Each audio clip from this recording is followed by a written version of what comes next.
she said, and I felt my breath catch, anticipating the next line, the last line, the one that only this time was finally true. It's time to go back to school. The shot froze, the Cough's logo appearing beneath me. In moments, it would switch to a frozen waffle commercial, or the latest weather, this 15 seconds folding seamlessly into another, but I didn't wait for that. Instead, I picked up the remote, turned myself off, and headed out the door. I'd had over 3 months to get ready to see Sophie, but when it happened, I still wasn't ready. I was in the parking lot before first bell, trying to muster up what it would take to get out and officially let the year begin. As people streamed past, talking and laughing, en route to the courtyard, I kept working on all the maybes. Maybe she was over it now. Maybe something else had happened over the summer to replace our little drama. Maybe it was never as bad as I thought it was. All of these were long shots, but still possibilities. I sat there until the very last moment before finally drawing the keys out of the ignition. When I reached for the door handle, turning to my window, she was right there.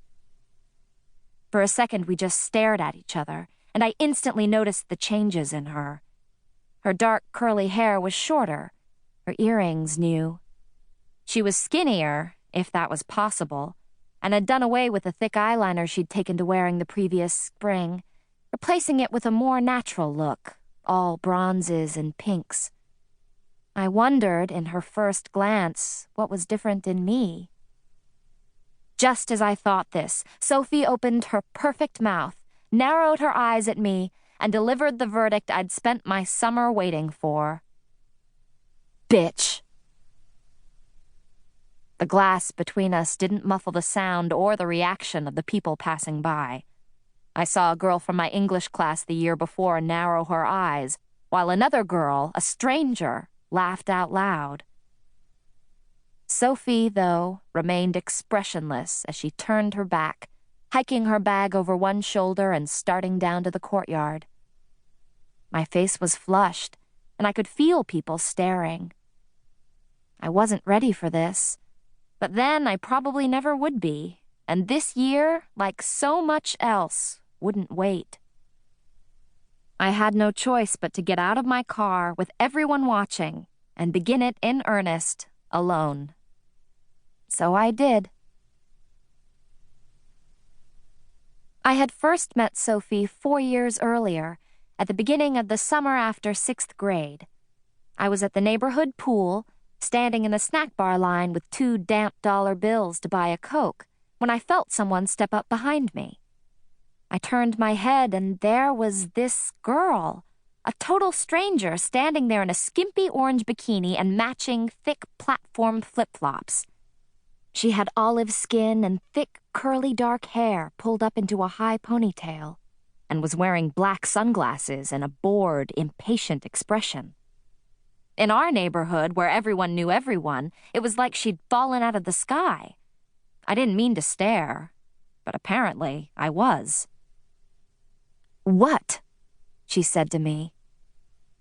I could see myself reflected in the lenses of her glasses, small and out of perspective.